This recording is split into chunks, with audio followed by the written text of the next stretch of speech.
Gabi ng selebrasyon ang unang Governor's Night sa bayan ng Libmanan.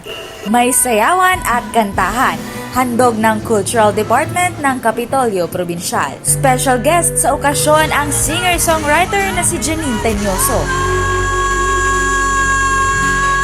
Pasasalamat ang aktibidad sa suporta ng pinakamalaking bayan sa probinsya noong nakaraang eleksyon sa Team 1 Camp Sur. Di po ito lang ang pasasalamat ko. Marami pa po sa mga projects, scholarships, infrastructure, lahat po. Urugmaon kayo ng mga tao. Nahihiling niya ang pagkibubunan niya sa pagtukaw niyang iniiwan. Sobrang nakaka-inspire kasi sa araw na kaya na edad, magiging leader siya kapag mga kabataan din sa Libmanan.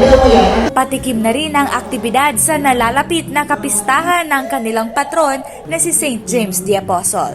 Pero mas inaasahan ng mga Libmanenyo ang pagbuhos ng mga programa sa ilalim ng Team 1 Camp Sur sa kanilang bayan. Sa mga kababayan ko po, sa mga taga-Libmanan, iniingganya ko po na suportahan ang mga programa kan probinsya. Marami pa tayong papagdaanan. Sana yaon ka mo. I love you, Libmanan. Maraming salamat. Thank you po very much. Maraming salamat. Sing Nates, CSN.